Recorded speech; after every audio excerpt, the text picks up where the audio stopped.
In the winter of 1862, while the rest of a fractured America was bleeding out on the battlefields of the Civil War, a small group of federal marshals arrived at a clearing in the dense forests of upstate New York. They were searching for a settlement called Ravenwood, a place that had effectively vanished from local maps years prior. What they found was a dark stone church, its steeple reaching up like a jagged, broken tooth against the gray sky.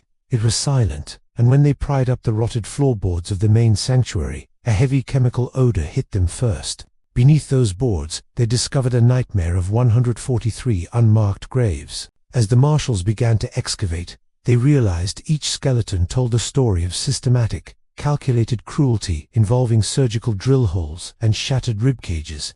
Evidence of repeated near-fatal drowning was etched into the very marrow of the bones. For over 160 years, the federal records concerning the Church of the Pure Spirit remained sealed, accessible only to those with the highest clearance. Tonight, we peel back the layers of the most disturbing religious cult in American history. A family of 3 brothers convinced an entire community that agony was the only path to salvation, and turned the human body into a laboratory of pain. The story truly begins in the summer of 1825, within the burned-over district of upstate New York. This was a landscape where new faiths were born in a fever of spiritual searching and intense religious revival. Into this tumult arrived the Ravencroft brothers, who came with substantial wealth and purchased a large tract of land. They were led by elder Ezra, a man of commanding presence with eyes so deep-set they seemed to absorb the light around him. Beside him was Deacon Silas, a scholar whose fingers were perpetually stained with ink from writing increasingly anatomical theological texts. While Ezra spoke to the heart, Silas spoke to the mind. Prophet Caleb was the youngest, possessing an unsettling quality that many found both attractive and terrifying. He spoke in whispers that carried across crowded rooms, while claiming visions of a pure spirit that demanded a high price for entry into heaven. The brothers built their church of dark stone with an octagonal sanctuary that featured no windows. They claimed this was to keep the world's distractions away, but in reality, it was so that no one outside could see the shadows moving within. Consider the case of Margaret Wilkins, a widow who was offered meaning through suffering rather than comfort. Elder Ezra told her that her pain was a tool, a way to burn away the impurity of the flesh. This was the core of their doctrine, purification through tribulation. At first, the rituals were mild, consisting of fasting and night-long prayer vigils in the cold. By 1827, the church had grown to nearly 100 members who were encouraged to donate all their worldly goods. The brothers were slowly conditioning their followers to believe that earthly attachments were weights preventing the soul from soaring. By the time they began digging chambers beneath the church in 1829, the congregation had become subjects rather than followers.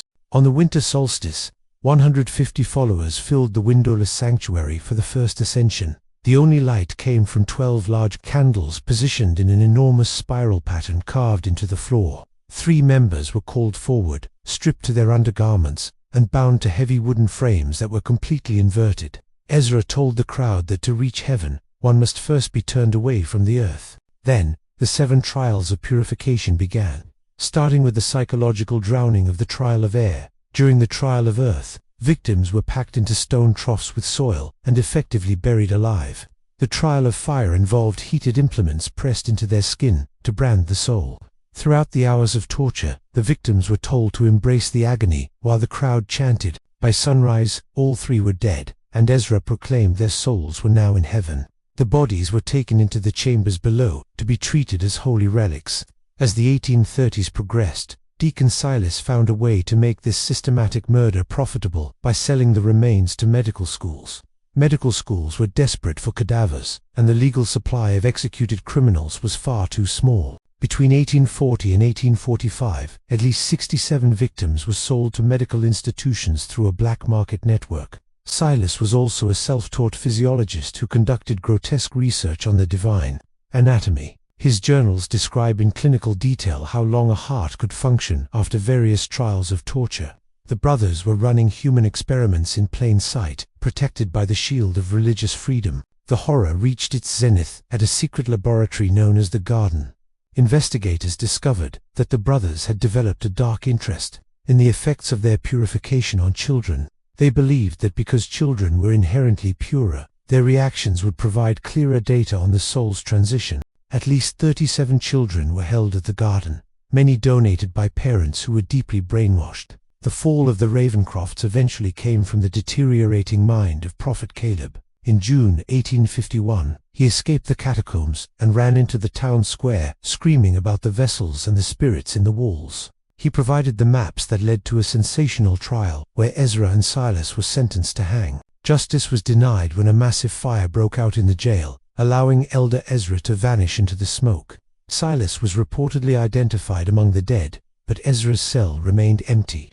In 1899, a locked iron box was donated to Harvard, containing Ezra's final journals. The entries claimed that the spirit is patient and that the seeds they planted had taken root. Today, the site of the Church of the Pure Spirit is a restricted zone where nothing grows.